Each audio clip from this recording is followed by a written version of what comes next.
A little while ago, I was suggested to do a PowerPoint presentation as a stream. If you like Down the Rabbit Hole, you're going to be slightly disappointed in this because I'm not as good as Fred. This is my first PowerPoint presentation that I'm doing as a stream. Important notes. Is this the first time I'm using PowerPoint since I left college? Yes. Yes, it is. Do I think this transition is fun? Yes. Yes, I do. Do I wish I had more time to prepare for this? Murder and the cover-up, the life and disappearance of Wondrous Mr. Bear. That's what we're talking about today. So, who is... And I'm going to call him, like, the Wondrous Mr. Bear for the sake of this. I'll probably just call him Mr. Bear at times. He was a partnered Twitch streamer. He was a YouTuber with 115,000 subs, give or take. I'm going off of memory here for reasons that we'll get into in a minute. He was largely children-based content, so it's like, you know, wholesome, like, I looked up the other guy and all I could find was Big Titty Furry thumbnail. Yeah, he's gone. Can't Google anyone with that name. Yeah, we'll get into that in just a minute. Very PG, like, Christian-friendly kind of stuff, right? Generally had, like, he wasn't actually a Christian as far as I know. Kept a generally positive vibe for his streams and videos, did a lot of charity work. He was openly LGBT pro, like that, and did some work for St. Jude's and such. But didn't really like to, you know, do stuff for, you know, more controversial stuff. Like, he wouldn't do one for, like, the Palestinian Relief Fund or something like that. He would do stuff for like St. Jude's, or, you know, we'll talk about the Save the Porpoise one that he did in a bit. But yeah, hey, Fred's here. Fred is actually good at this kind of thing, and I'm not. So we're gonna see the difference in what someone who's actually good at this kind of thing does. Thank you for the 47 months of support. He's here to rate my rabbit holing. Let's talk about why you can't find this dude on the internet. His internet presence, along with his MCN, because he had an MCN, have been removed from the internet. Why, like I said, will become kind of obvious later on. I watched him a lot on YouTube, and I would watch his Twitch streams privately because I didn't want people to know that I was watching him. I remade his logo as best as I could remember it. His streams, his videos are all like lost media now. Never did a face cam, just did gameplay and monologues. I'm gonna be real with you, I really liked his stuff, and like it definitely influenced my style, especially when I was first starting, because I didn't really have like a basis for what it was like to be a YouTuber or a streamer, or like how you even do that stuff. So like, you know, I kind of just did that kind of stuff. Do we have a time scale for when the story begins? He started doing Let's Plays in the style of RevScarecrow in around 2009. Eventually moved on to other YouTube kind of games and, you know, the Happy Wheels, that kind of stuff. A lot of the games that I streamed, especially early on, were ones that I saw him to stream first, and then I did. Gained a little bit of a following, and then just started his own MCN because he got burned by Machinima. Collabed with pretty much everyone, but mostly just like on his channel. Yeah, this is old YouTube shit. I actually found this image on the internet when I was trying to find images of him, and it was like kid-friendly YouTubers, and this is the image that came up on their website, which is just completely unrelated to this, but like he did not collab with Vinny. I found this image and I was like, what is this? What is this image? Because these are like the ones that I know, most of them are not like kid-friendly. Like, I don't know why they put this image on a website describing kid-friendly YouTubers. But yeah, Filthy Frank is on here. Logan Paul is on here. But he did stuff with like Jacksepticeye, Pyrocynical, Markiplier, Sky does Minecraft, that kind of thing. I didn't catch all of them because like a lot of that was just like, yeah, you know? Like, I don't know why whoever made this image made this image.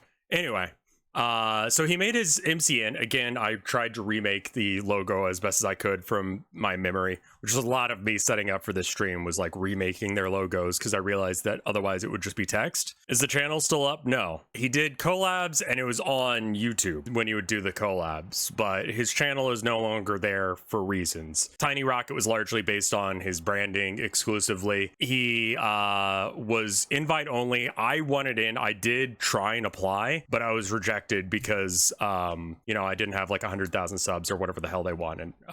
Many of the people who ended up actually getting into the group did stop pretty shortly after because yeah, I didn't think to use the Wayback Machine, so I didn't find it there. But yeah, he did sign on a guy named Mr. Kittles, which I didn't know until I was looking this up, was apparently a reference to Scary Movie 2. I haven't seen Scary Movie 2, but according to the page for Scary Movie 2, like he's on the villains page, Mr. Kittles, in the Scary Movie 2. Anyway, apparently was, you know, a thing. I really didn't like when they did collabs because he was fucking annoying. He was very much that loud, like overbearing thing. Like Mr. Bear himself was more of a quiet, soft-spoken dude with like a little bit of a British accent.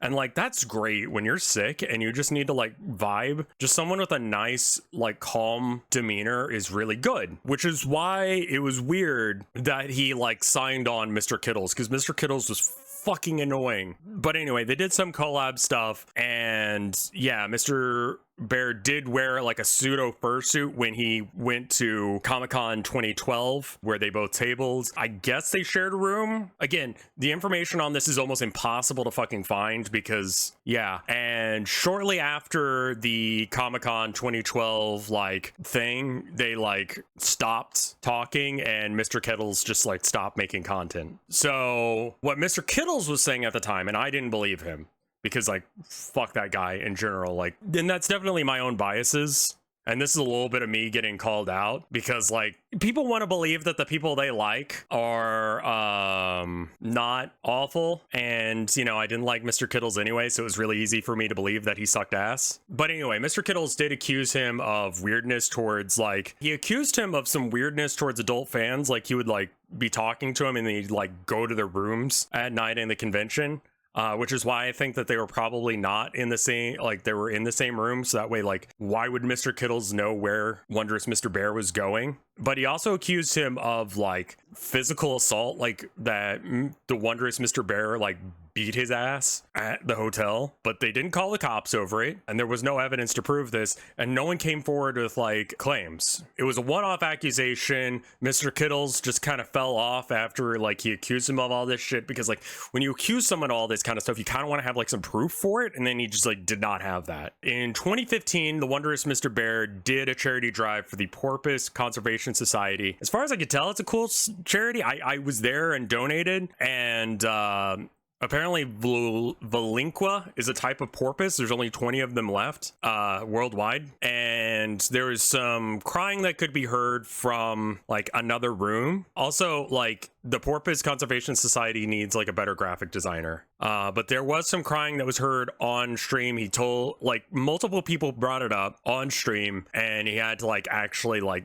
go deal with it. So he went to go talk to the neighbors about it, and then like it stopped after that. I was there, I donated. It seemed like a good charity to me. It was a guy that I liked. I did it under pseudonym because like I didn't want to, you know, I don't want to like, I didn't hear the crying personally. I must have been like up and getting a drink or something at the time, but people were kept talking about it. I feel like I had a slide on him specifically. Oh yeah, no, here it talks about like his British accent and all that jazz. They should have used a better logo, honestly. Yeah, and that was something that I wanted to bring up as well, is that this website needs better stuff.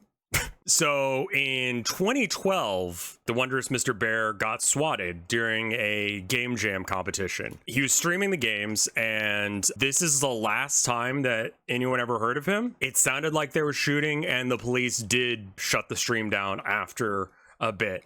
No one knows what the fuck happened after this point. I was there, I was live. I did have to take a few days off in order to like deal with this shit, because like, yeah, I'd been watching him for a while, and then he was just gone. My theory is that the game jam, someone snuck like some sort of Trojan in and was able to dox him. Because like I said, he was like very like, I mean, he wore suits that way, like, or a partial, I guess it is. So he could just kind of be himself and not have to worry about like people finding out who he is and all that jazz. So yeah, that was a lot, and that was weird. Tiny Rocket, his MCN, shuts off shortly after the event, doing some damage control, saying, oh, you know, like, the game jam was a great success, thank you for everyone who came out and all that jazz, trying to like downplay it and not get anything going on there. And then they just fucking wiped everything, like DMCA claim, anyone and everyone talking about this dude. So like Tiny Rocket is gone.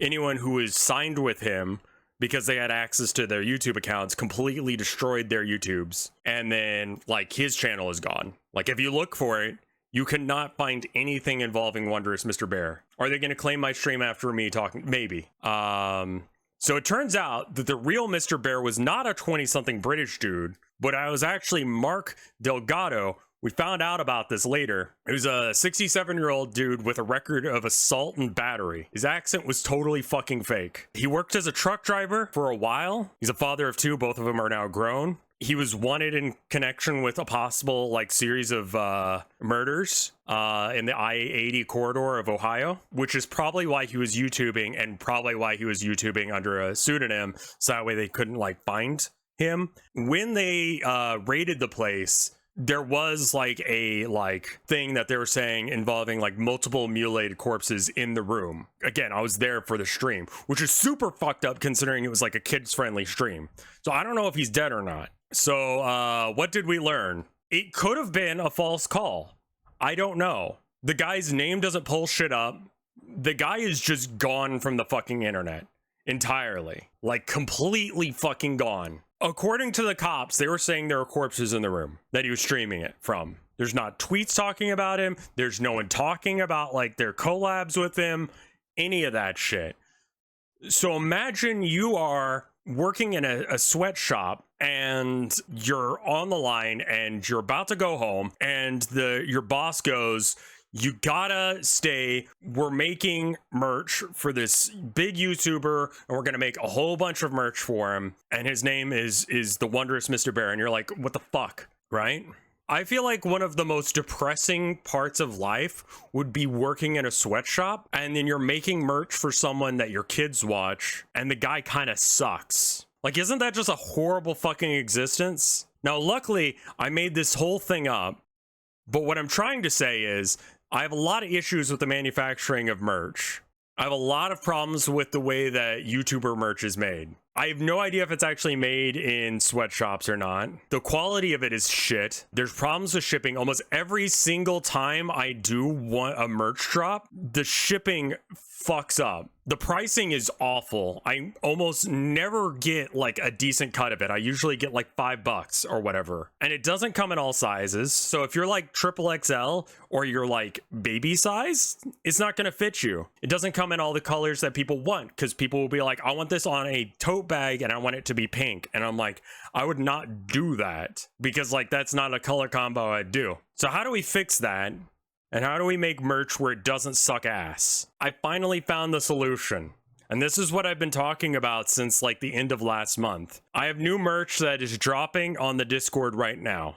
And here it is. They're stencils. You print them out. You use whatever the fuck you want to put them on. You cut out the black bits. This will be available for patrons and Twitch subs. You can pretty much do whatever you want with this outside of just doing like shit. Just like make it nice. But yeah, you can put this on anything. The Breeze flag there, I'm gonna have like a thing where you can put whatever flavor of gay you want on the thing. These are not perfect. You can use the bottom left one is for Palestine if you want to do that. I have an anarchist flag here. We've got bisexual pride. So yeah, you can have Bree holding any of these. Again, you'll have to cut out the black bits. Don't cut out the lining around the outside because it's not going to work. And I think those should all work. but I'm gonna upload them for free. They're pay what you want, effectively $5. Honestly, the longest part of me doing this drop was figuring actually how I was going to like submit this information or submit these things for y'all. But there's two different versions. The black version you see here, and then there's a less, yeah, okay, so I should mention the intersex flag. I did my best to try and make it work, but the problem is that doing circles with stencils sucks ass. My recommendation is to get two circle shaped objects, like a coffee can and maybe a soda. Put the soda down and do something like that. I don't know. I literally just don't know enough about stencils to be able to make it so that way you could do the intersex one. And I'm very sorry to anyone who's intersex. I spent a decent amount of time trying to figure out how the fuck to make that work. But yeah, that was my presentation. I hope you enjoyed it. For example, and I just used a marker for this, and the little X's show you where you need to like pin it down if you want to do that. I would recommend not using printer paper, or maybe use printer paper then transfer it over to something like manila folders or cardstock. That'll work a lot better. You just need something thick. This little guy, again, same sort of thing. Bree can hold whatever flag that you happen to carry, and so you can do that, and you can put it on whatever the hell you want and just show off free art. So that way you can have whatever merch you want and whatever size you want. I hope that you guys enjoyed this presentation. Whose face was that? I went to this person does not exist and generated a face. Does that mean that Rev used AI art? Yes, but they ethically source their stuff for this person does not exist. Whereas AI art generators like ChatGPT just steal content.